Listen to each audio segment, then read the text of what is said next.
What's up, everybody? At Codex Land here with another amazing interview with the fantastic, a personal favorite of mine, the fantastic, there we go, artist Barry Kitson, who I've been a fan of for many, many years. And thank you for taking the time out of your day to sit down and talk with me today. It's an absolute pleasure, and thank you for your Um, kind words. Oh yeah, I've loved your art for a long time, and every year when I go to Baltimore Comic Con, I always make sure to to come by your booth and say hi and pick up something. And in fact, this year, I've showed it off on the station a few times before, but I always like to show it off again. My Avengers Jam piece that you Oh, added right. absolutely amazing Goliath to for me, Oh, thank you. which is just spectacular. So I thank you for that. And everybody on the station was because we had a table there this year too, and when I showed it to them there, they were all blown away by it. Oh, well, that's very, very flattering. Thank you. So I guess let's just go ahead and jump into it. One thing I'm always interested in with comic creators is how was it that you first got interested in comics? Oh, excuse me just one second. Sorry about this. Oh, no problem. Thanks very much. Cheers. Of all the times a day Amazon want to deliver a book, it's in the middle of an interview. Hey, no problem. Yeah. Well, I got interested in comics. Really, the first time I saw an American comic as about 5-6 years old, and they were so different to the comics that England produced at the time.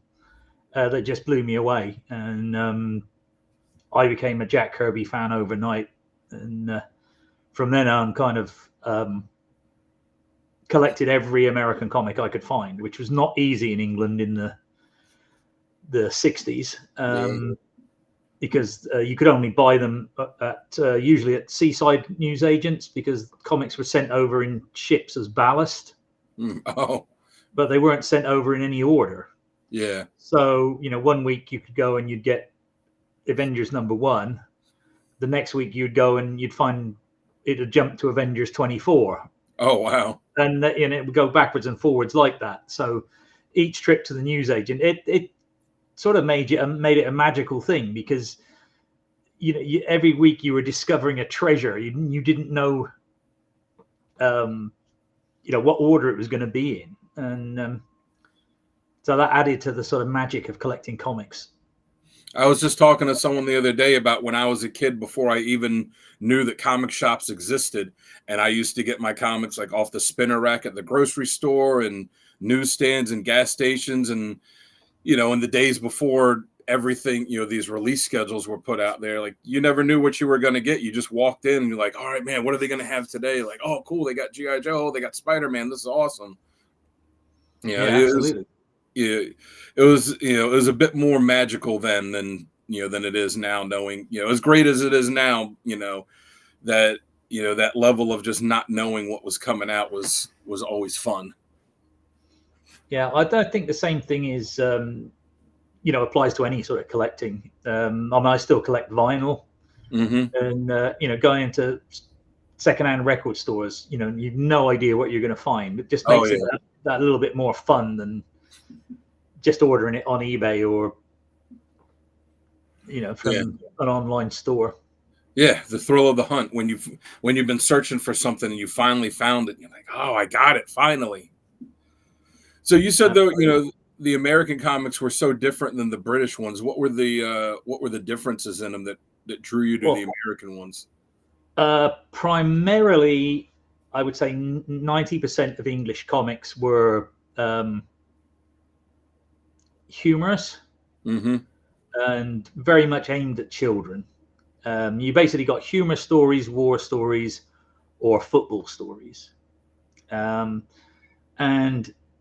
there were no comics devoted to one character on its own.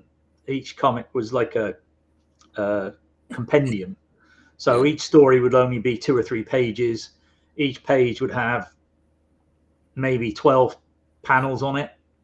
And so seeing like a Jack Kirby full page spread was mind blowing. It was just completely a different medium, and also most English comics were black and white as well. So you made that leap from black and white to color as well. You had all the cosmic themes. It was just an entirely different world.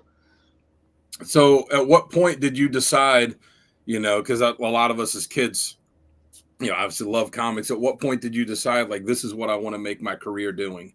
I probably made that decision when I was about 10. Yeah. By the time I was 11, I was doing a daily little strip that I was pinning on the school notice board. Oh, yeah. Each day. It was heavily influenced by Gil Kane. But yeah, I was doing that, and I kind of had that dream until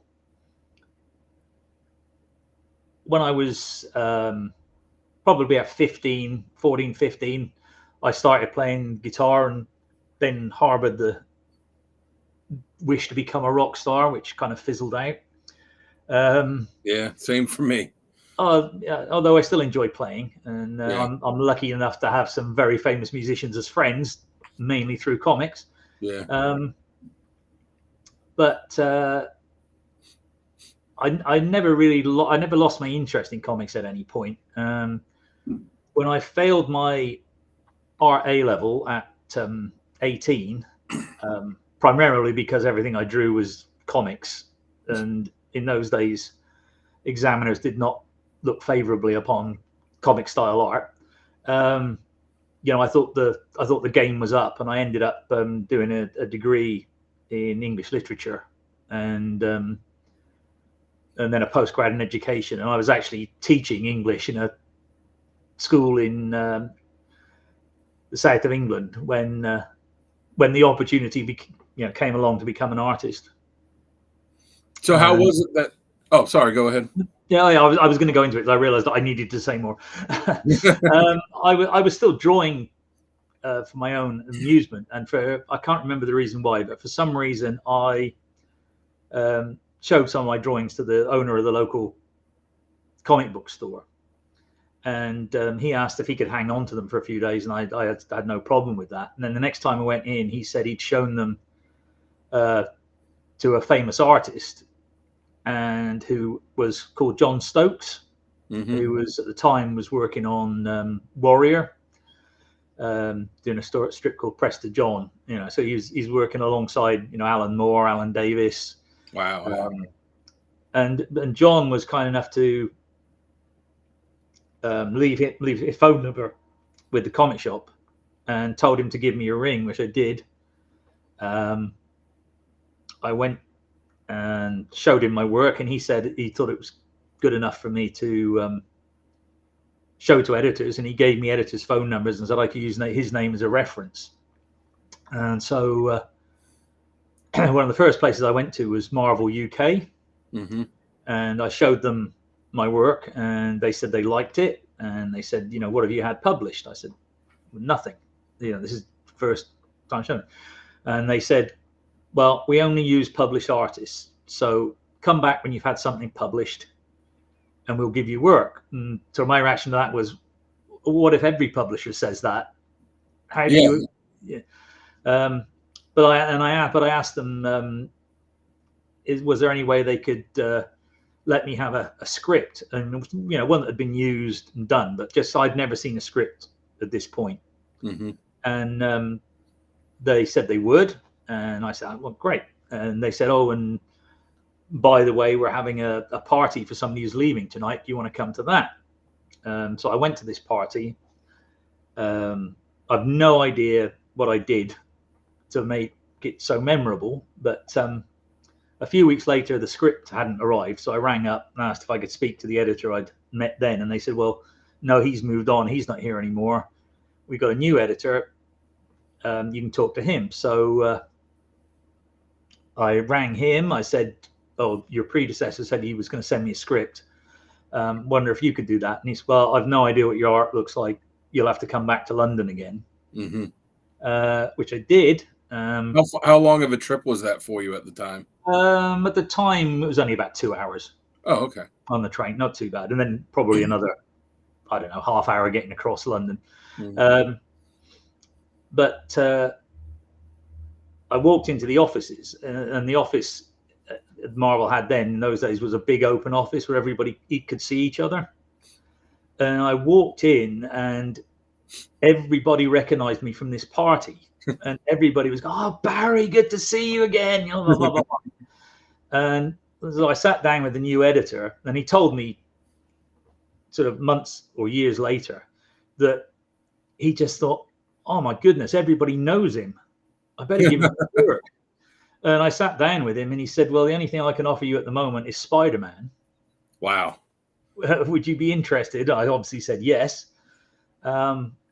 He said, "Okay, I'll give you the script. Go away, draw the first 2 pages. If I like it, you've got the job." So I did that. I came back. He liked it, and the rest sort of was history. And I was extremely lucky because that first story was inked by Mark Farmer, Oh, wow. who was, already great in those days. Mm-hmm. And we never worked again until 25 years later on Spider-Man again. Yeah. So what was it like, as a young artist, your first published or your first professional work being such an iconic character like Spider-Man?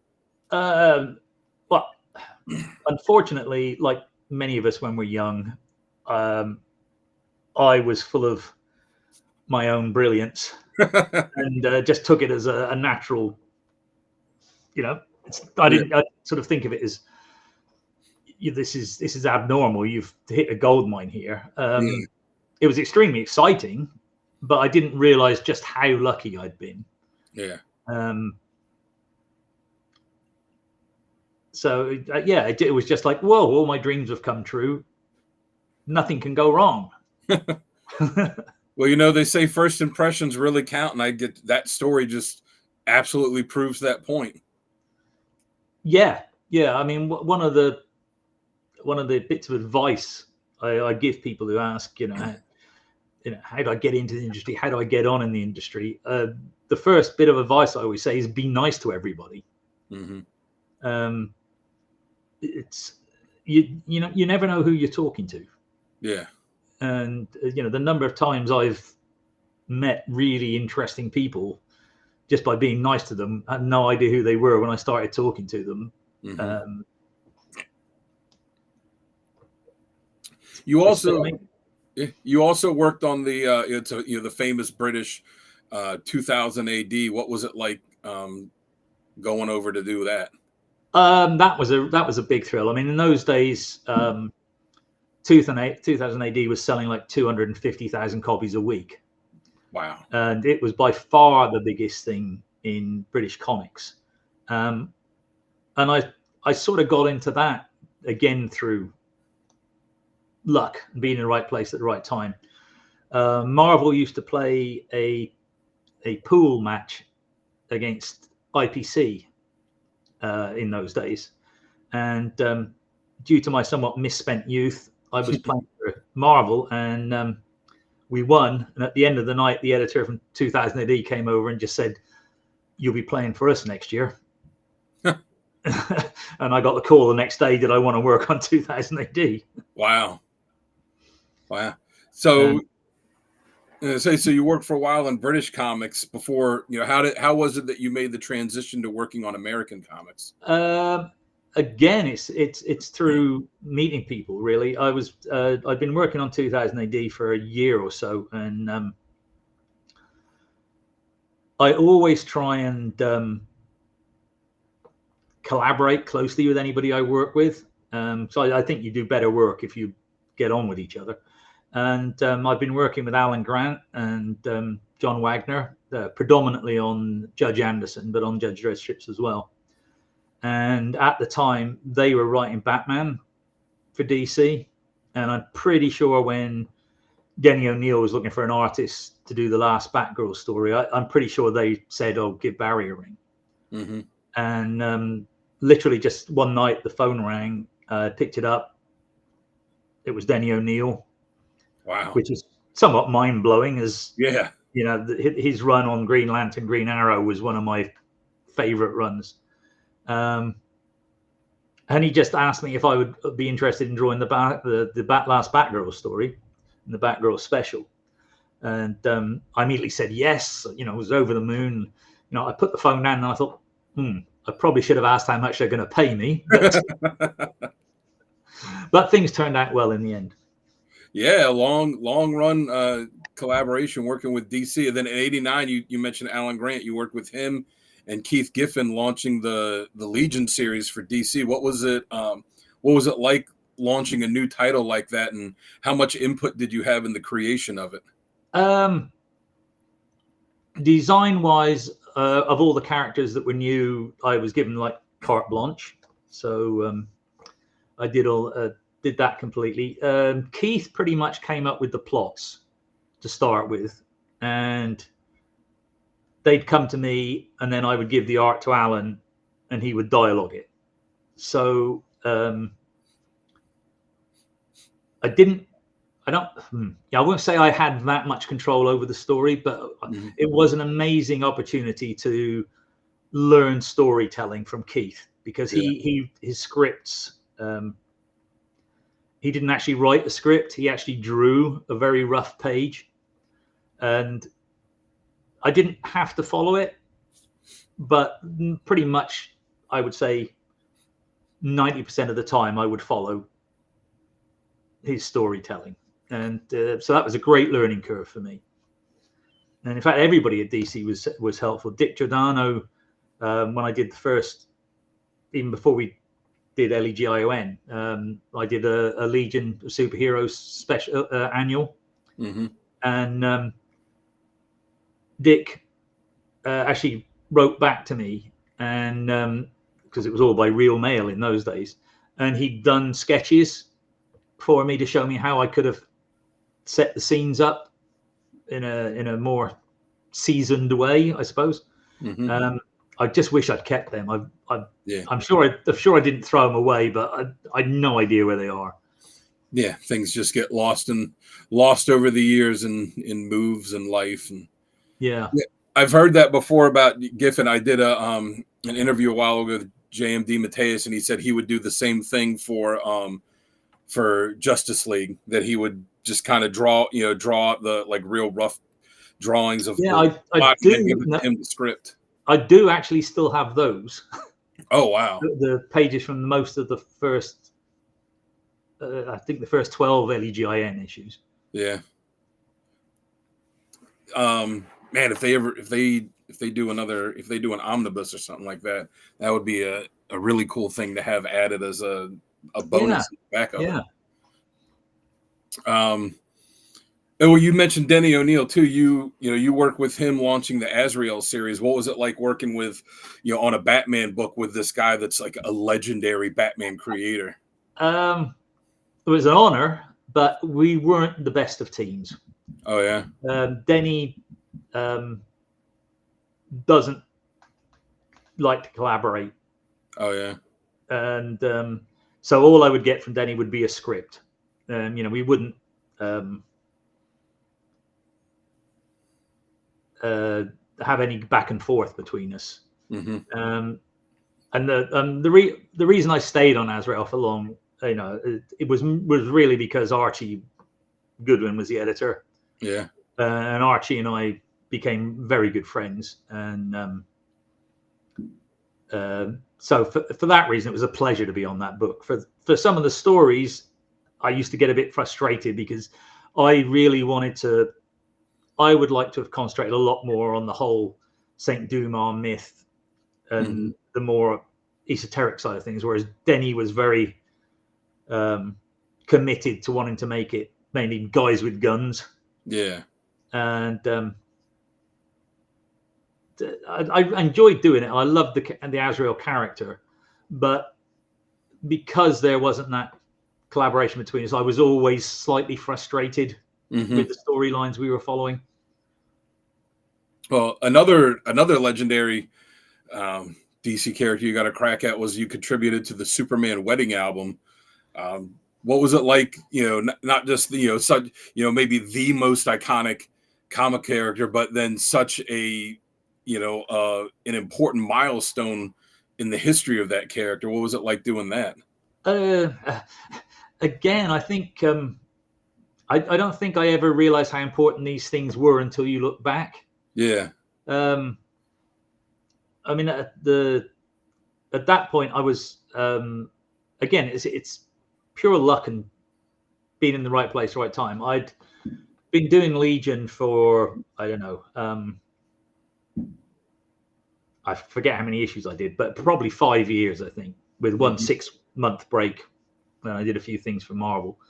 And I was coming to the point where I didn't know where I was going to go next or what I was going to do next. It was becoming a DC obviously wanted to keep me on Legion, Yeah. which was fair enough and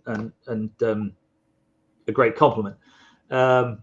But I wasn't under exclusive to DC, and Marvel came to me and said, "Listen, we will give you 2 #1 series." Oh wow! To work on, if you're interested in doing them. And I just thought, this is an opportunity I can't say no to. Yeah. But I didn't want to sort of be disrespectful to DC because I loved working there. I loved a lot of the people there. So I went to them first and said, look, I'm sorry, but you need to start looking for a replacement for me because Marvel have offered me these 2 #1 series I can work on. And DC came back with, well, if we were to have you working on Batman and Superman, would you stay? And I decided that was an opportunity I couldn't turn down. Yeah. I mean, it's hard to say no to those 2. Yeah. And so, again, it was, I was in the right place, right time. And it was, again, I'd shown great kindness by a really nice person. Tom Grummett had created Superboy during the death of Superman. And he decided, he wanted to pursue that character. And so he literally said, you can give Barry my book, which was Adventures of Superman. Yeah.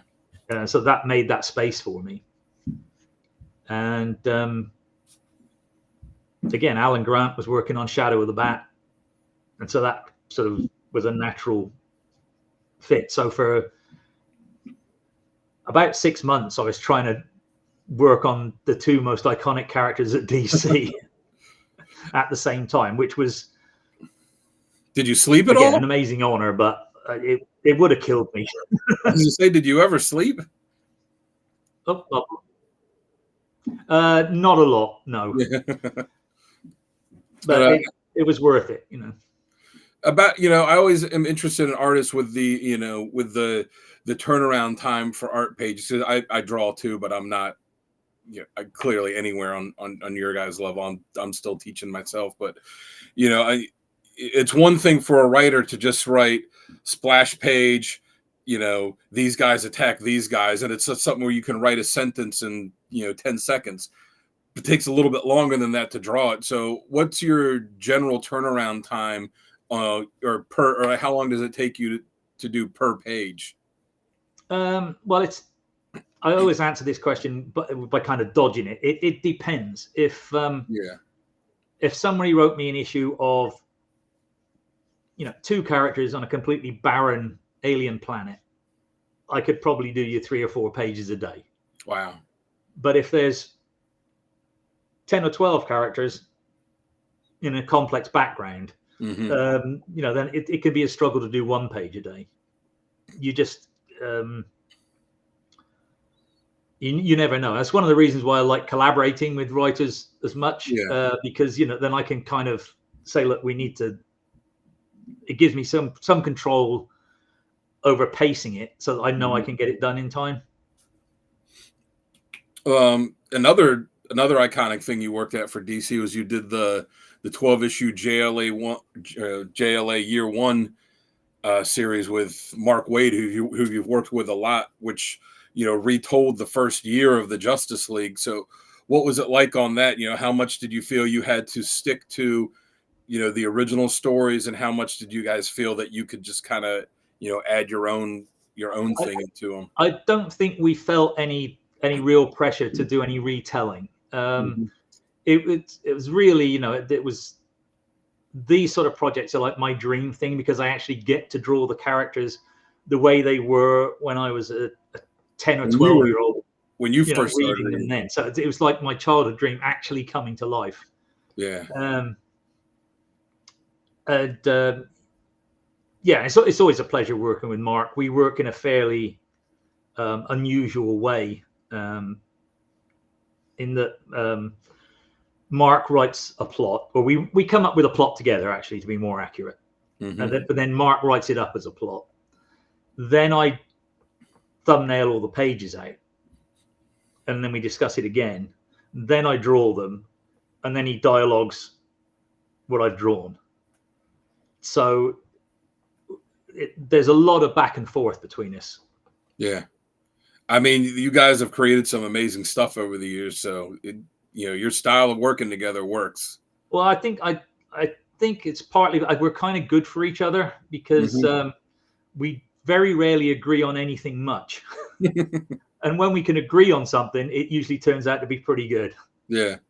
There, as great as the book is, and it's a fantastic series, and a lot of action, a lot of delving into the characters. There's this one little like 2-panel thing that I always remember, kind of gives me a chuckle. It's when Flash is commenting to Black Canary about the impracticality of fighting crime in high heels, and she goes, "Really?" and takes his mask and turns it. Whose idea was it to do that? I think I got to give credit to Mark on that one. Yeah. Yeah, I think so. I can't honestly remember, but I think it was probably one of those things that came up, when you're just chatting with each other, and somebody tells a joke, and then suddenly, maybe we could actually work that in. And, but it's surprising how many people mention that. Yeah. To me, that as far as humor in things go, that and Lobo pushing Captain Marvel's face into a latrine. In LGI Joe, and a lot of people mention that as well. And with Marley, you guys have worked a ton together. In 2000, you launched the book Empire for Guerrilla Comics. What was it that went into the creation of, or like, how did you get involved with creating the company and then creating the book as well? Well, I didn't really have a lot to do with creating the company. I think it was mainly the writers who got involved in that. And then when they kind of got the idea up and running, they went to their go-to artists, and Mark came to me, and I honestly can't remember. But I think he put like 2 or 3 ideas to me, and Empire was the one that I immediately kind of gravitated towards. Because it's such a great book that it's okay, yeah, the bad guy won and all that, but then it's it's delving deep into it. Like, okay, he won. This is all the stuff that he has to deal with now, like the bureaucracy of it, and I like the idea where he kind of knew about the the rebellion, but kind of let it go because it was something to to give him something to do. Yeah. It was a lot of fun to come up with the characters and a lot of the situations, and it's still a series I love, and the intention is I actually have a plot to do more. That's Mark gave me probably last year, but I just haven't been able to find time and schedule to get back to it. But we will get back to it one day, hopefully. Yeah, I remember I talked to you a couple of years ago at Baltimore Comic-Con, and you had said that the second series that you guys had paused it because it got optioned, and you said, well, we're going to pause it, and when they do this adaptation, then we'll finish it. And then that ended up falling through. And then this past year, Baltimore, you said it got optioned again. I want to say it was by Amazon. Paramount Prime. Paramount Prime, okay. Paramount Plus. Yes, and they did give us the first script, which was actually pretty good. Yeah. And we both liked it. But then it's all gone quiet again. And I'm told by several other creatures that, you know, an option thing gets taken up like one time out of 20 to actually become anything. So you just keep your fingers crossed, and who knows? Yeah. I mean, it's a like I said, it's a fantastic series. It would be great to see a good adaptation of it. When you were designing the main character Golgoth, what went into doing that design, to be like the big bad, the big menacing guy that was the one to beat everyone? Well, it was a combination of things. I wanted to make him imposing and threatening, but we also wanted to use all these primary colors because normally, the bad guys don't get the good colors. Yeah. So that was one of the thoughts came into it, and with the design with the face mask and that, I've been looking at some. I think it was a bit. I've been looking at sort of tribal designs for gods, and I kind of took some inspiration from some of these ancient tribal drawings I'd seen and kind of put that into the face mask, because we wanted something where he would only ever look threatening. He was never going to look like he was surprised or confused, and that was the design we came up with. And I wanted to try and make him look like something from maybe mythology from the past. So almost like an Egyptian god from the hieroglyphs. And yeah, it was really just a lot of ideas thrown in together. And he never takes the helmet off, in any of the books. Was that a conscious decision that he wasn't going to, or did it just kind of become that way as you guys were working on it? He was certainly never going to take it off until we get very, very, very close to the end of the saga. Do you know? Have you already designed what he looks like underneath the helmet? I haven't designed it. We did discuss it, but no, I haven't actually designed it yet. I think that would take some of the fun out of it. Yeah, knowing that far in advance what the. So you have you said you have the next plot for the next one, because it went 4 issues, I believe, right? That were published before you guys stopped. Yeah, 4 or 5. Yeah. Yeah. So really, how many? It was intended to be a longer run than that, and we had a big story arc, which we'll still need to finish. Yeah. But the plot that I have at the moment is more of a one-off story, really focusing on one of the characters, not Golgoth. Really just like the idea being, dip your toes back in the water. Yeah. Because we do have a publisher who says they'll publish anything we do. Wow. That's good. For it. But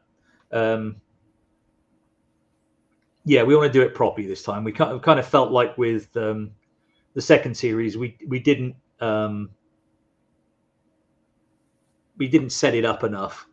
And a lot of it used to irritate, because a lot of people would still be coming up to me at conventions saying, "When are you doing more Empire?" And I'd be saying, "Well, we are doing more Empire. We're on issue 4 at the moment, and just nobody knew it was coming out." Yeah. So you said you guys have an idea. Do you have a rough idea of how many issues you have left to do to tell the whole story? Or how many you'd like to do to end the next arc? I would say we need another 7 issues, because it's a big arc. Yeah, it's sort of it answers any of the questions that you had from the first 12 issues, and then obviously asks other questions at the end. But yeah, and when Gorilla, it did the 2 issues under Gorilla, and then that imprint folded, and then it went to DC. How did you was it just the relationship that you and Mark had with DC that had them agree to, to continue the series? Yeah, basically. I approached them and said, look, we're in this weird situation with this series just started. Would you guys be interested in publishing it? And the sort of agreement was, yes, but you have to do DC stuff for us when you finish it. Yeah. And so that was a no-brainer as far as I was concerned, and Mark was happy with that too. And then there was, kind of a gap between that and the second series, which you did. How did that end up going to IDW? I don't honestly remember. I think Mark did the deal. He's a much more astute businessman than I am. Yeah. And I pretty much leave that side of things to him. So I know some other DC stuff you did around then too was you had the issues you did of Titans. You and Mark did a really great run on Legion of Superheroes. What are the, is it something that you're Brave and the Bold? Oh, Brave and the Bold, yeah, the Flash and Green Lantern, which is really good. What apparently that's really big in China. Really? What? Yeah, I did a convention in London, and all these young Chinese girls were coming up and sort of pointing at me and giggling, and I guess I felt what it's like to be in a boy band for a day. Because when it started off, I thought it was like a joke, but then apparently the Brave and Bold is a very big thing in China, which I didn't know because I didn't even know they published it there. Wow. I mean, it was a really good series.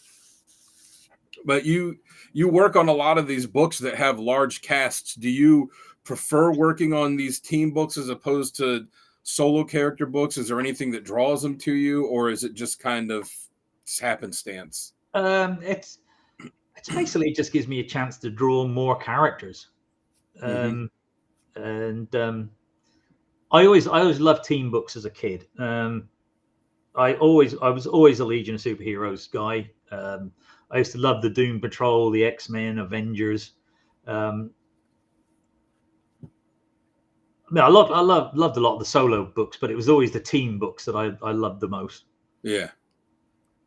But well, for a solo character though, for going back to your first published work, you did was it 11 issues of Amazing Spider-Man for Marvel? What was it like working on Amazing Spider-Man for Marvel as opposed to doing it, early on when it was for Marvel UK? It was a much bigger thing. Much bigger thing. I really, really enjoyed it. The only for me, the only kind of downside from it was because they were doing this thing where you only ever got to draw one episode of a bigger story, and that's never quite as satisfying as being able to start a story and end a story. But it was just, such an honor to be able to say, I'm drawing Spider-Man. You're drawing Marvel's flagship character. Yeah, absolutely. I find, I've drawn, again, I'm just an amateur artist. I've drawn Spider-Man a few times. I always find it difficult to get the webbing on the costume right as he's, moving his arms and stuff. Is that something you ever had an issue with? Not really. It does have its own issues. There is a cover I did for Spider-Man where I was obviously interrupted during the inking process, and the webbing is never finished. It's published on the cover. No editor picked it up. No one's ever mentioned it until they bring me that book to sign at a show, and I always say, "Let me just finish it for you." And I put the webbing in, and so far every time somebody's gone, "I never realized you'd missed that." I'm gonna go on the hunt for it now. maybe I'll bring it to you in Baltimore next year. Okay. Yeah, there's definitely the mask is definitely, it's just once you learn the formula, it's pretty easy.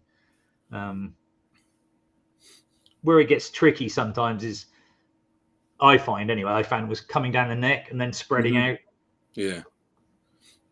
What I was gonna say, another thing you did for Marvel was, I guess, kind of a lesser known series, but it was one I enjoyed, was when they did the Initiative big storyline after Civil War, and you helped launch that book, The Order, where it was completely new character, that were all brand new characters.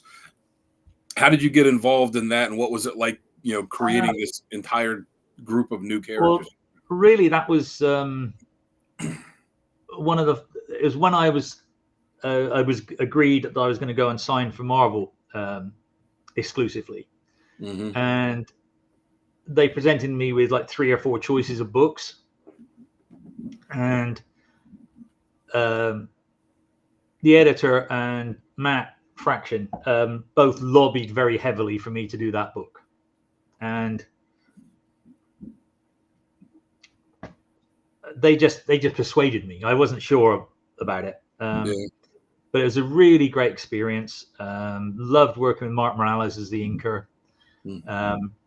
Really enjoyed Matt's stories. The mistake I think we all admit we made now was early on, Matt said he didn't want to do crossovers with any other books.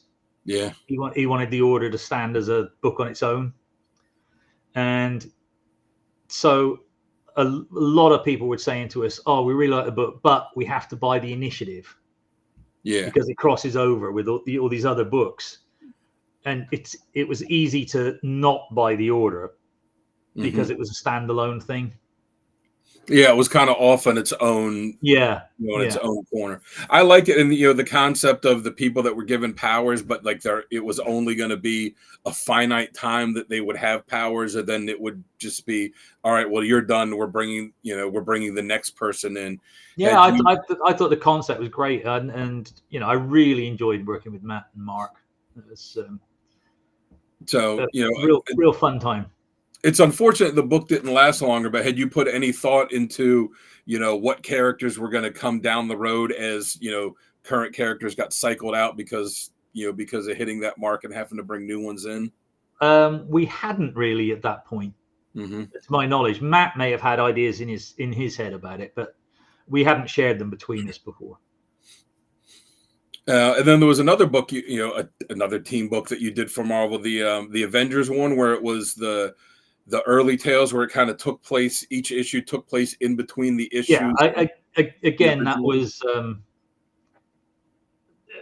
a bit like Justice League Year One, but at Marvel, where they said to Mark and myself, what would you guys like to draw? And I said to Mark, I'd love to do a vintage Avengers run, and that was what we ended up doing. Was it hard trying to create the stories, because and introducing the new character in it too, where you were essentially fitting the stories in between the stories that were already told, where you weren't contradicting them but still being able to add something to it? I don't remember there being any difficulty. I mean, well, the wonderful thing about working with Mark, as you probably know, is he's a walking encyclopedia of comics.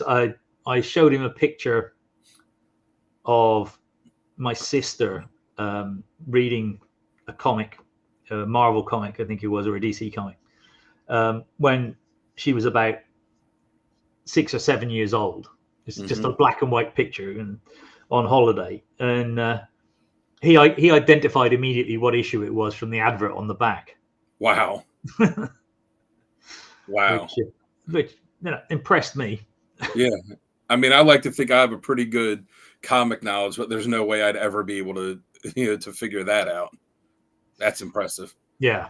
Yeah. So, I mean, his knowledge of the history of the comics is so great that, when I would say something like, "Oh, I remember when they fought the Sandman," or something, he goes, "Oh yeah, that was issue 53, April 1967." And wow. So I mean, he had in his head, exactly what the timeline was.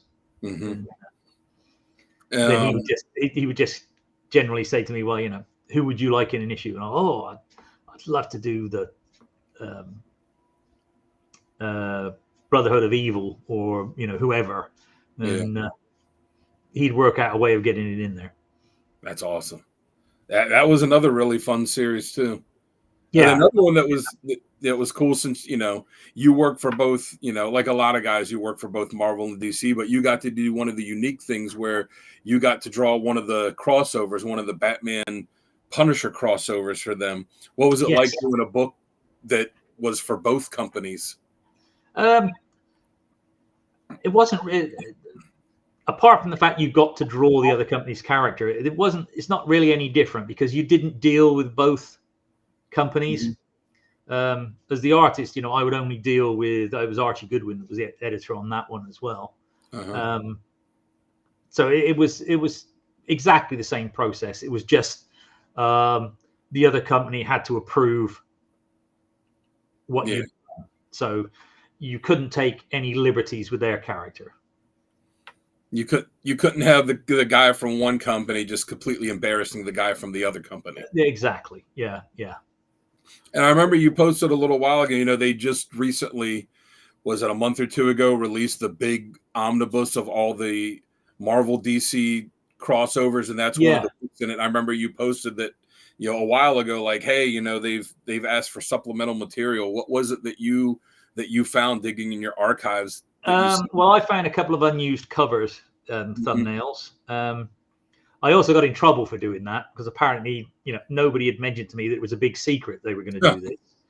So I rather naively, and I apologized to both Marvel and DC for this, because they'd asked for extra material. I thought, well, I have an art group on Facebook, and I thought, well, I probably have sold any extra material I had to anyone. So I kind of said, look, if anybody's got any of this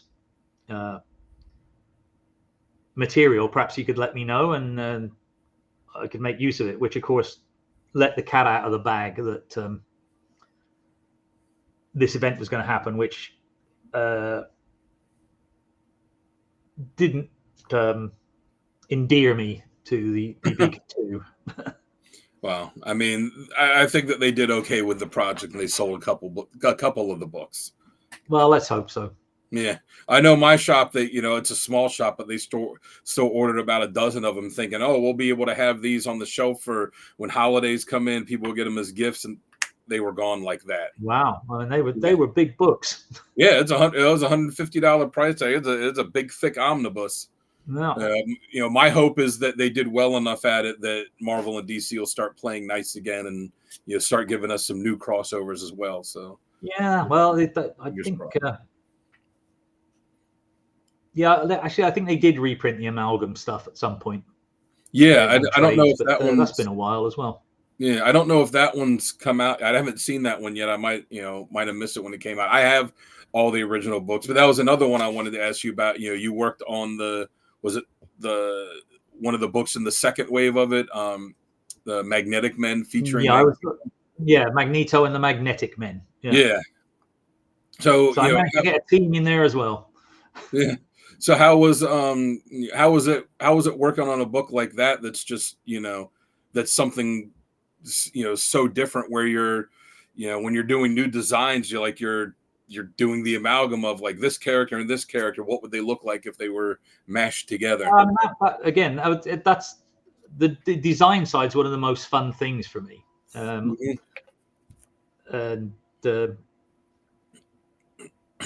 there's no real pressure on you. You can just throw ideas out there until people decide, oh yeah, that one, we like it.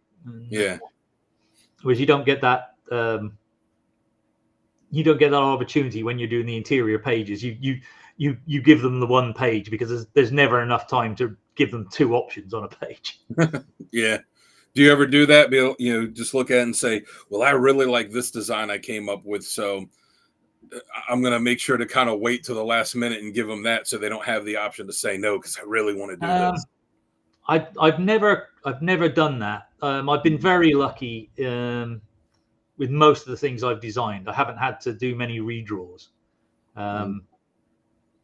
the Legion of Superheroes redesigns I did universally well, which was really nice. I tried to be sort of respectful to the designs that had gone before, but still do something a bit more updated with those. The thing I do, which kind of reflects on your question, is when I'm doing covers, I always send in 5 or 6 different thumbnails, and a few people have said to me in the past, you should send in less, because if you don't love all of them, you know they're going to choose the one that you like the least. Yeah. And that has happened a couple of times. Actually, one of the ones was on the Avengers book, the one where it's basically the stranger's back to everybody on the cover. I mean, when I sent that thumbnail in, I didn't think there was a chance in a million they would choose that thumbnail, but it just made up the numbers. Well, I really like this one, this cover you did that, and then especially the one on the last issue where you have the the Avengers kind of standing over the graves of the other ones. I thought that was a really striking cover too. Thank you. So like I mentioned before, I've seen you at Baltimore. It's always great that you make the trek over here for that one every year. Baltimore is my favorite convention. Yeah. I've lost track of how many years I've been going there. Mark and Shelley put on a great show, and I hope to never miss one. Yeah, I hope for that as well. All the going around and filming stuff there for the podcast station, and then just talking to creators, doing interviews, or just getting autographs or commissions or whatever. The consensus is all of them is if you're going to a convention because you love the creators and you love the books, Baltimore is one of the ones to really go to, because that's the focus on it. Yeah, there's the equivalent in England called it used to be called NICE, but it's now called To Be Continued, which is in Bedford, which is the same thing. The lineup of creators you get there is way beyond anything any other show in Britain puts on. So like I said, I know you do commissions there, because again, I'm going to show it again because it's so gorgeous. It's this jam piece I have for for the Avengers. So for anyone who hasn't seen me show it, last year I drew the Captain America and Russ Braun added the Hulk, and then this year you added Goliath and Scott Collins added Thor for me, and that Goliath is just amazing. And I love the attention to detail that you did with it, where where you actually, where his leg, it's hard to point here, where his leg goes down behind him and then comes down, that you actually got the foot behind him too. That attention to detail was just really cool. And then one of the other guys on the station here, Uncle Gary, has showed off a couple times this small Spectre that you drew for him, that and painted too, that was just really outstanding. Cool. So, when you get all these commission requests, what would you say is the coolest request you've gotten, or something that someone's come to you and be like, yeah, that's going to be really fun to draw? Or if there's any particular ones that that stick out. I've been really enjoying doing a series of, even though I never worked on Sandman, a lot of people ask me for commissions from them, and I've done a series of the Endless in Art Deco style, and I'm in the middle of another series of them as Japanese versions of them, which is a fun thing to try and work out what the Japanese view of death would be, or whatever, or that. I always find it difficult to pick any favorites of anything, because they change from day to day. Yeah. And I go through different phases. I always love drawing Spider-Man without fail. I particularly enjoy doing female characters because one of the ways they differ from the male characters, and the male characters, by and large, have pretty much similar physique. Mm-hmm. It's one of the things that makes Spider-Man so much fun to do, because he doesn't. Yeah, he's not supposed to be as muscle bound. Whereas, I find with female characters, their body types can change a lot. Mm-hmm. And one of the nicest compliments I always remember getting years and years ago was the lady came up to me at a convention and said, "Oh, I really like the way you draw women. They actually look like they're real people." Mm-hmm. And so whenever anybody commissions something like that, I always enjoy it. I've kind of wandered off your subject, but I'm doing a commission at the moment. The only guide I was given was, "Can you do the Angel of Death?" And I said, "Wait, is there a particular image?" And he said, No. Just make up your interpretation of it." And so I've been going through a long phase as I've gotten older of really getting into the classic book illustrations of people like Arthur Rackham and Charles Robinson and things like that. So whenever I get a commission where I can play with that kind of idea, I'm always excited about it. And I got to say too, for the Avengers piece there, I didn't ask for you to draw Goliath. I haven't asked any of the artists that have contributed to it to draw a specific character. I just give it to them and just say, "Hey, can you add an Avenger to this? Whatever Avenger you want, as long as they fit on there. Whatever Avenger you want." Instinctively, I probably would have gone for the Wasp, but then I thought, no, that's going to be shortchanging you. I would have been happy with it, because I kind of feel like, with the Angel of Death thing too, like if, if I'm giving the artist saying, "Hey, draw whoever as long as they're an Avenger," and at this point, everyone in Marvel's been an Avenger, like, just add whoever you want to it. Like, I feel like you're going to get a little something, maybe a little something extra, even if it's subconscious. Well, the only commissions I really,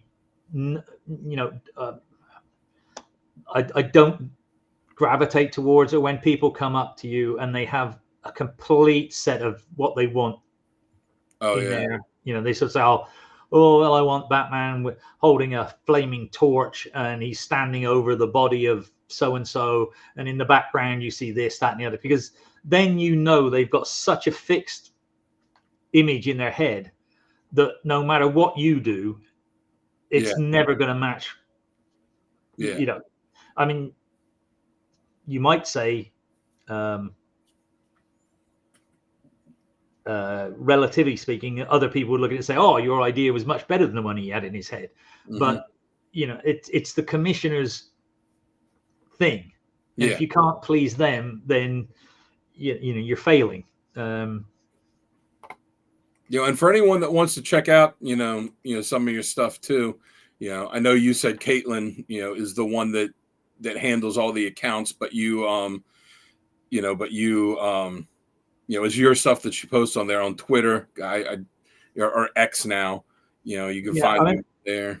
The place to interact with me is basically on Facebook. We have a Facebook group called Barry Kitson Art, and I do post there every day, or try to post there every day. It's a very friendly place. You have to be accepted. It's a private group, so not just anybody can join, but providing you agree to be a nice person. I think we've only ever thrown one person out, and that was for spamming advertising. And we do something every month where for 24 hours Caitlin opens the suggestion list, and you can suggest, anybody can put in up to 2 suggestions for me to draw or paint. And so when I'm doing my warm-up pieces each day, I pick one of the suggestions that comes in, and it can be anything from, I've done my interpretation of Popeye, to Walt Disney characters to whatever superhero that you like or don't like. And what you'll get is a piece where I'm trying out ideas. So it's not as a commission. If your suggestion is taken up and I do it, it will be offered to you first if you want to buy it. You're under no obligation to buy it, but if you don't buy it, then obviously we'll offer it up to somebody else, and that seems to be a very popular thing. The list is generally, sort of this is last month's list. Oh, I've been on the group for a while, and I have and I have sent in several suggestions over time. Have I ever picked one of yours, Dan? I don't believe you have. I think one of them that is kind of a constant that I put in is the Rocketeer, because I feel like your style, and I know I've seen some stuff like on Google, but I feel like your style would really fit. Thanks. Yeah, I do enjoy drawing the Rocketeer. Yeah, I should say that when I get the list, there are no names on it. Yeah. So I can't play favorites, and I think occasionally I've thrown in like, a kind of weird thing just to be like, all right, Darkwing Duck, let's just see, like something, I'll throw in, I'll say like the Rocketeer, Captain America, and like Thundar the Barbarian or something, Well, one of the things I have been doing is because we've been doing this a while now, is I'm trying to repay some of the people who've persistently suggested the same thing. It might not be something I immediately gravitated to, but I figure, well, they've been persistent. They've suggested the same thing for whoever they are for a year or whatever. I'll give it a go. And occasionally, well, not occasionally, most times it turns out to be a nice surprise for me, because I'll think, this wasn't something I thought I would necessarily be very good at or enjoy doing, and I end up really enjoying it, and thinking, well, I'll do more like that in future. Well, next time you see that list and you see the Rocketeer on there, or maybe like the Phantom, be like, oh yeah, it was that guy I talked to on the internet. I will look out for it.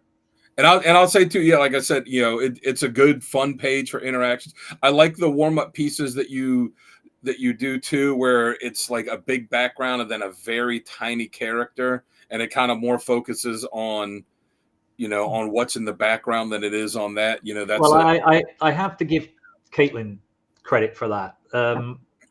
She came out to the studio, and I painted about 20 skies, and they were nothing but skies.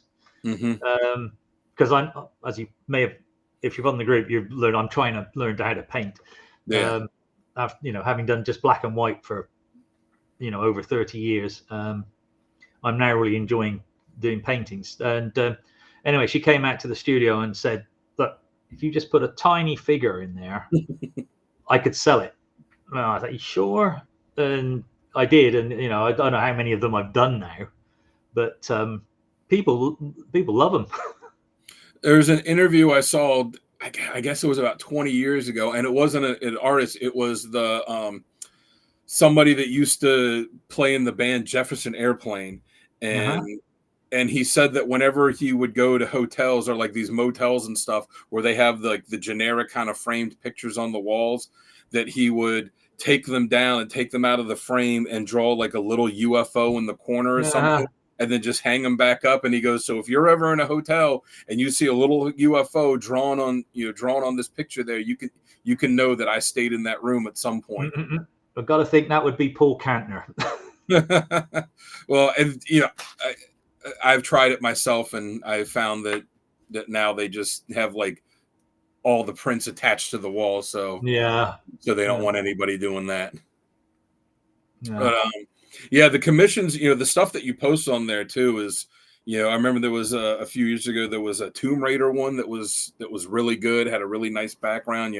It's some fantastic stuff. It's cool getting to see the other stuff that that people commission and be like, oh wow, yeah, I wouldn't have thought of that. Well, that looks really cool. I haven't really taken a commission list for, well, probably getting on 6 or 7 years now, because I built up such a backlog.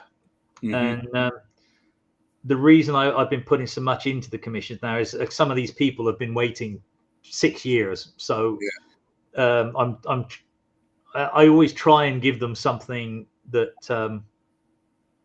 it makes it worth the wait.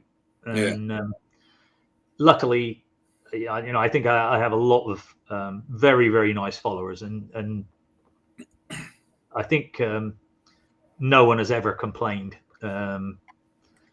yet, and hopefully it'll stay that way. One guy in particular who I think it took me 7 years to do a Conan piece for him, and he was so nice about it. But I also, one of the things Caitlin and I have said we'll always do, if anybody contacts us, we always reply. We're never going to ghost anybody. Because this whole medium of comics was something that I loved from when I was a kid. I've loved all my life. It's given me a great life. I've been to places in the world I never thought I would go to. I've met people I never thought I'd go to. I met Jack Kirby, which, wow, he shook my hand and was very nice to me. My arm was like tingling for like 5 days afterwards. It's given me so much that I always want to try and give back some of the goodness that's come to me. It's you meet some creators and all they do is complain about what's wrong and what fans are and things like that, which is fine, and everybody's got that right. It's just not what I ever really want to be. Oh, I mean, you've been nothing but nice, every time I've met you, and with commissions too. You got a lot of requests.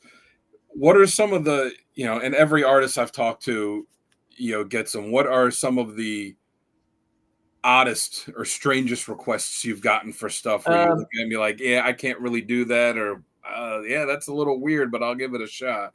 I occasionally get. I got asked in a show in the Netherlands to do a character called Spiru, which is basically he's a bellhop, very cartoony. Now, I'd never even heard of him, and so I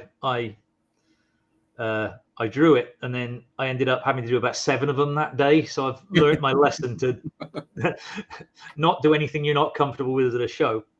I had somebody ask me to do Thunderstrike as a minion. Not even Thor. Thunderstrike. Maybe he's the minion for Thor. Yeah. They should have had you also do Thor's group. Doctor Who's telephone booth. Yeah. Sort of. Seriously, you want a thing which is just straight lines. And that's what you want me to draw. And that was what they wanted me to draw. I don't think it was the best sketch I've ever done. I'm sure there are other ridiculous things I've been asked to do, but there was someone, I forget who it was, what artist it was, but someone at Baltimore that I was talking to, when they said a request that they got was the person wanted them just to draw like from here, like the forearm and hand. I did one of those. Was it you that I asked that was of care, and it was like that was on the suggestions list. Okay. And I did Azrael's gauntlet with the flaming sword out of it. Oh no, there was another one I asked, and I forget the character, but it was like Conan or something, where it's a very nondescript arm, and like that was it. And they went, but we found out why he's asking for these things. It's the same guy.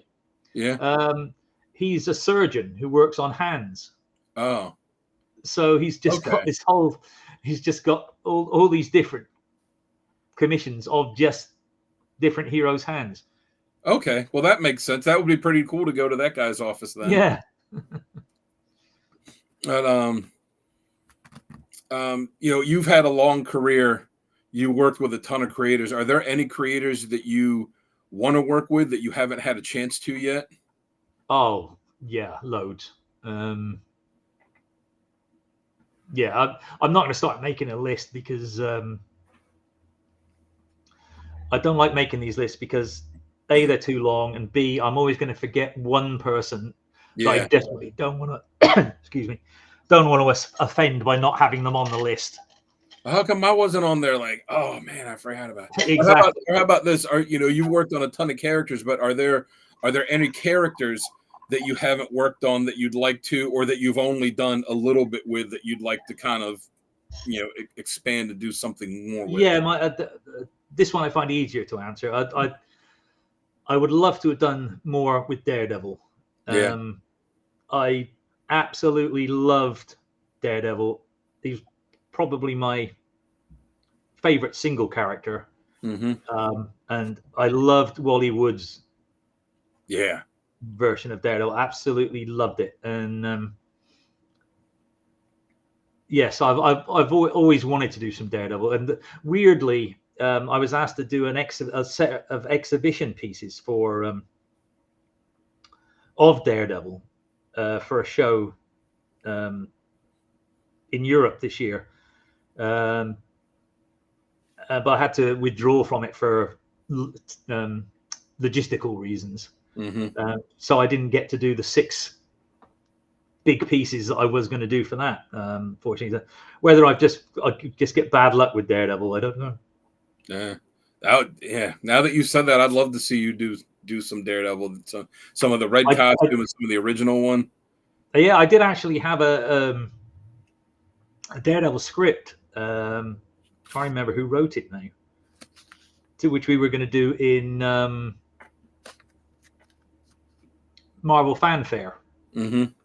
And I think I still got all the thumbnails I did for all the pages.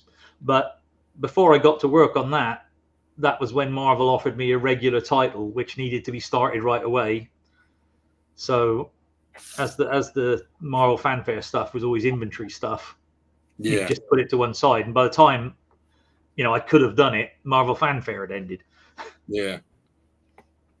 Well, hopefully you'll get to one day. So if one of the companies, Marvel or DC or whoever, if they came to you and said, "Hey, we want you to do a book," you could pick who it is you work with. You could pick what character or characters you do. You could pick whatever you want to do with them. What kind of book would you want to make? Huh. Well, I mean, this actually happened to Mark and myself with Marvel, and we came up with the Doctor Strange run that we did, but we were told when we were offered it that there wouldn't be any deadlines. We could take as long over it as we wanted. So I was going to pencil and ink it. We had the whole thing sort of, and then after I'd done the first issue, the editor said, "Well, look, when are we going to have these things finished? Because they need to be finished now." And I was, "Why? You said there was no deadline," and they had scheduled it without actually telling me, and so that's why I ended up only doing layouts. Oh man! So that was frustrating because that was a storyline Mark and I had discussed and come up with, and I ended up only doing layouts when I wanted to do pencils and inks and make it the most beautiful thing I'd ever done. What if I was asked now? I don't know what I would say. You said you just do pencils and inks, but you've started kind of teaching yourself painting. Do you envision at any point doing a book where you're going to do something like that with it? Yeah, I would absolutely love to. I have a feeling it would probably be more for the European market than the US, because I don't know. I mean, I can't answer for what the US companies would say, but because of the deadline structure of US things, it's difficult to do a painted book. Yeah. It'd probably take me 2 years or more to put together a 6-issue run. Wow. Depending on what it is, obviously. Yeah. I mean, Dustin again does, you know, in Asandra Mm-hmm. and Descender. What am I don't know. I'm speaking semi-European now. I mean, that's painted, but he's obviously come up with a sort of shorthand style for painting. Mm-hmm.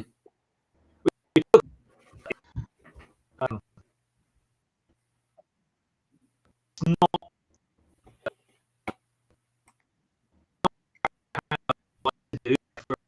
Yeah. that way, but that's never going to happen. But the thing with the European books is they tend to bring out one hardcover book a year in a series. It's usually like 80 pages.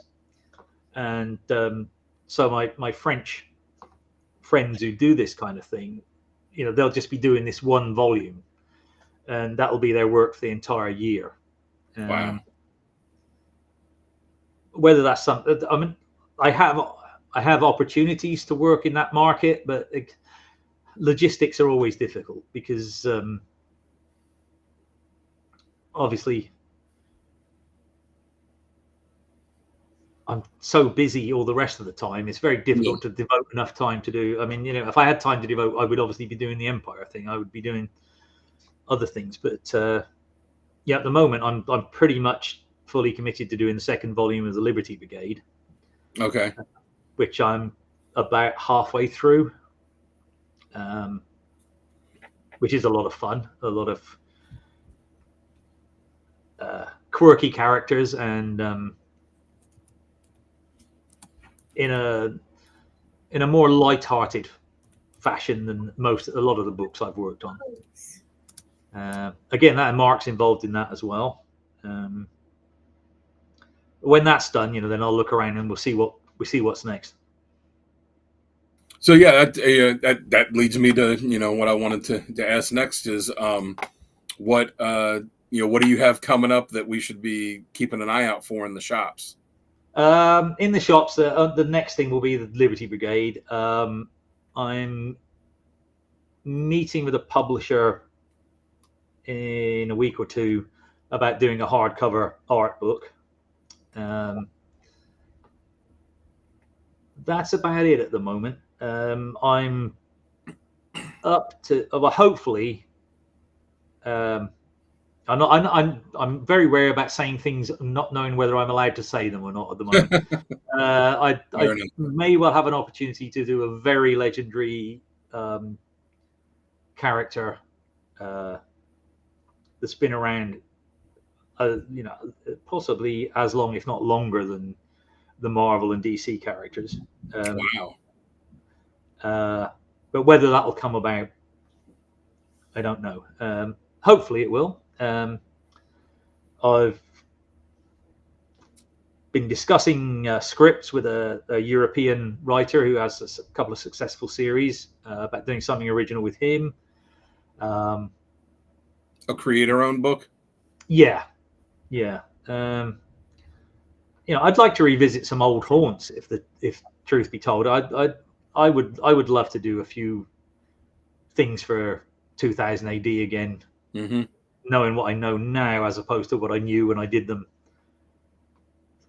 40 years ago. But yeah, at the moment I'm just really enjoying doing what I'm doing.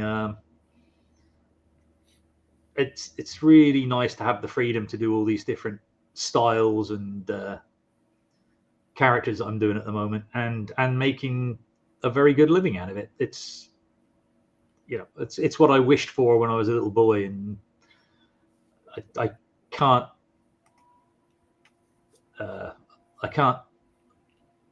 overstate how happy I am to be doing what I'm doing and to have done the things I've done. Yeah, well, like I said, I've been a big fan for a long time, and you said, you know, the bookshelf you have behind you is just, you know, is just amazing. And you know, he showed me earlier how it spans this whole long wall and in your studio there. And I'm sure Barry Kitson as a kid would have walked in and be like, "This is all yours." Would have been like, "Oh yeah," and yeah, I haven't even shown you the comic collection on the other side of the room. Oh, Yeah, I mean, I mean, how many little kids get to meet? I not only did I meet Neil Adams, we became very good friends. yeah. Um, I met so many of my heroes that I never thought I would ever meet. I mean, I never thought I was going to meet Jack. I never thought I would meet Stan several times. I got to know and chat with Nick Cardy, obviously, and my very near contemporaries like George Perez and some of the other guys who I got to know and who've gone, like Steve Dillon and things like that.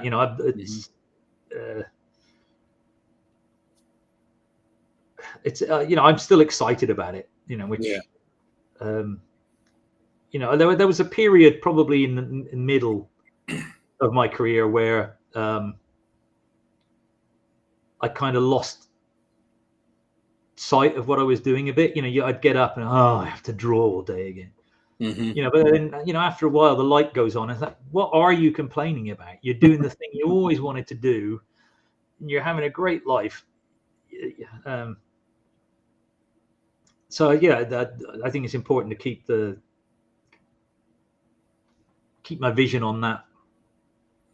Well, I for one, a lot of us out there are happy that you are involved in this medium, because you've done a lot of great stuff over the years. So thank you.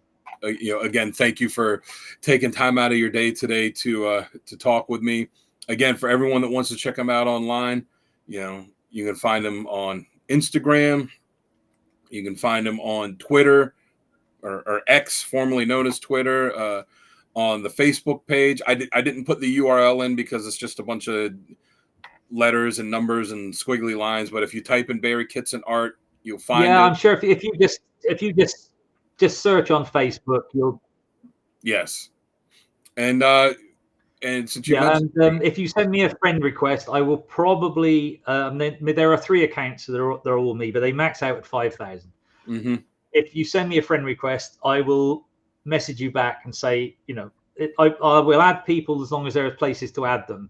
But the best thing to do is to join the Facebook group, because there isn't a limit on that. And as I say, I do check that every day, and I do respond to anybody who messages me through that. And since you mentioned playing guitar earlier, you can also find him on SoundCloud. I'm on SoundCloud as well, and I follow you on there too. I know we've talked back and forth a while ago about about the guitars we play and stuff. So check him out on there. He's got a few tracks on there. Yeah, I haven't been able to find time to play anywhere near as much as I'd like to recently, but that's if I need a break, that's my go-to relaxation. Yeah. In fact, I have to.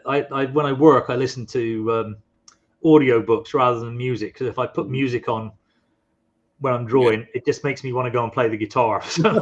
Yeah, I feel that too. I'll hear a song and be like, man, that would be fun to play. Let me go pick up my guitar and play it. I'm like, no, wait, I should be doing this other thing.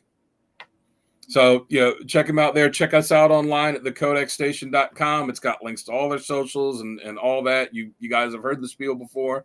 So once again, thank you so much for taking this time out of your day to talk with me. I absolutely love being able to talk to you about your career, and look forward to seeing what you have coming up in the future.